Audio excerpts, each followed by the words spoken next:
بسم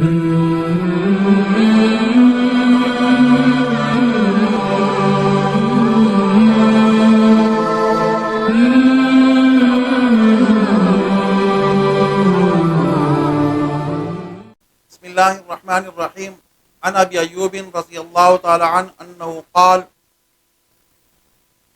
حین حضرته الوفاة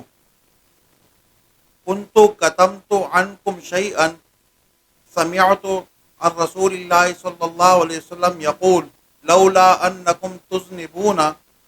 فلخلق اللہ خلقا یذنبون ویغفر لهم صدق رسولہ النبی الکریم۔ اس حدیث پاک میں آپ صلی اللہ علیہ وسلم کی ایک روایت ہے جو حضرت ابو ایوب انصاری رضی اللہ تعالیٰ عنہ سے روایت ہیں۔ وہ فرماتے ہیں کہ آپ صلی اللہ علیہ وسلم نے فرمایا، اور یہ حدیث حضرت ابو ایوب انصاری رضی اللہ تعالیٰ عنہ اس وقت بیان فرما رہے ہیں جس وقت ان کی موت کا وقت قریب آیا۔ انہوں نے فرمایا کہ میں نے ایک بات آپ علیہ الصلوۃ والسلام سے ایسی سنی ہے کہ جو آج تک میں نے تم لوگوں سے وہ بات چھپا کے رکھی، وہ بات میں نے کسی کو بتائی نہیں، لیکن چونکہ اب میرا دنیا سے جانے کا وقت قریب آ گیا ہے اور یہ جو آپ کی امانت ہے یہ میرے پاس رہ جائے گی اور قبر میں چلی جائے گی، اس لیے میں چاہتا ہوں کہ یہ جو امانت ہے یہ میں آپ تک پہنچا دوں۔ آپ نے لوگوں کو جمع کیا اور ان سے فرمایا کہ میں نے آپ صلی اللہ علیہ وسلم سے یہ ارشاد سنا ہے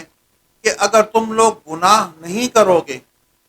تو پھر اللہ تعالیٰ کیا کریں گے کہ ایسی مخلوق کو پیدا کریں گے کہ جو مخلوق گناہ بھی کرے گی اور گناہ کے بعد وہ توبہ کرے گی اور اللہ تعالیٰ ان کو معاف فرمائیں گے۔ اس حدیث شریف میں آپ صلی اللہ علیہ وسلم نے اللہ رب العزت کی جو صفت غفاریت، بخشنا، معاف کرنا، اس کا اظہار آپ علیہ الصلوۃ والسلام نے فرمایا ہے۔ اس حدیث شریف کا مطلب ہرگز یہ نہیں کہ اس پر لوگوں کو گناہ پر ان کو جرت دی جائے اور لوگوں کو گناہ پر ابھارا جائے، یہ اس بات کی نشاندہی نہیں ہوتی، بلکہ اس سے یہ ہوتا ہے کہ انبیاء علیہ الصلوۃ والسلام جتنے بھی دنیا میں آئے وہ لوگوں کو گناہوں سے منع کرنے کے لیے اور نیک کاموں کے کرنے کے لیے، ان کو آمادہ کرنے کے لیے وہ دنیا میں تشریف لائے، نہ یہ کہ لوگوں کو گناہوں پر ابھارنے کے لیے۔ اس لیے آپ صلی اللہ علیہ وسلم کی حدیث مبارکہ کا مقصد ہرگز یہ نہیں ہے کہ لوگ گناہ کریں اور پھر اس کے بعد توبہ کریں۔ ہاں، اس میں اللہ رب العزت کی اس صفت جو غفاریت کی صفت ہے کہ جس میں گناہوں کو بخشا جاتا ہے ان گناہ گاروں کے لیے، اس کے اندر آپ صلی اللہ علیہ وسلم نے ایک تسلی دی ہے کہ انسان ہے، اگر اس سے گناہ ہو چکے ہیں تو اس کو مایوس ہونے کی ضرورت نہیں ہے۔ کیوں؟ اللہ رب العزت کی صفت جو ہے غفاریت، وہ اتنی بڑی صفت ہے کہ اس کو گناہ معاف کرنے میں کوئی رکاوٹ نہیں۔ اس لیے آپ صلی اللہ علیہ وسلم نے فرمایا کہ انسانوں سے گناہ ہوتے رہتے ہیں، اور اگر انسان گناہ نہ کرے اور سارے گناہ پاک اور صاف ہو جائے تو پھر اس کے بعد جو اللہ تعالیٰ کی غفاریت کی صفت ہے وہ اس کا اظہار کیسے ہوگا؟ جیسے اللہ تعالیٰ کی صفت خالقیت کہ اللہ تعالیٰ ہر چیز کو پیدا کرنے والے ہیں، تو اللہ تعالیٰ کی یہ صفت کا اظہار اس طرح ہوا کہ اللہ تعالیٰ نے انسانوں کو پیدا کیا، جانوروں کو، جانداروں کو پیدا کیا، زمینوں اور آسمانوں کو پیدا کیا، تو ان چیزوں کی پیدائش سے اللہ تعالیٰ کی جو صفت خالقیت اس کا اظہار ہوتا ہے۔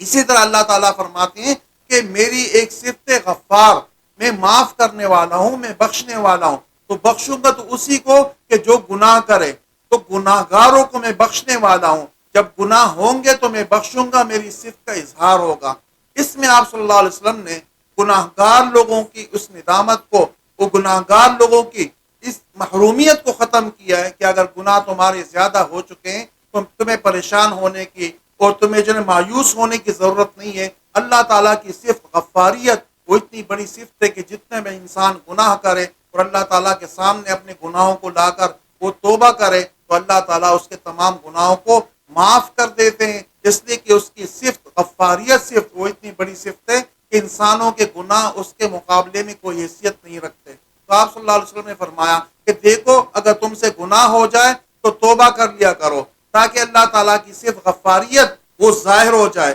لیکن اگر تم لوگ گناہ نہیں کرو گے تو اللہ تعالیٰ پھر ایسی مخلوق لازمی پیدا کریں گے جو مخلوق گناہ بھی کرے گی، ساتھ میں توبہ کرے گی، اور اللہ تعالیٰ ان کو معاف کریں گے. اللہ رب العزت سے دعا ہے کہ اللہ تعالیٰ ہمیں اپنے گناہوں سے توبہ کرنے کی توفیق عطا فرمائے. وما علینا الا البلاغ المبین.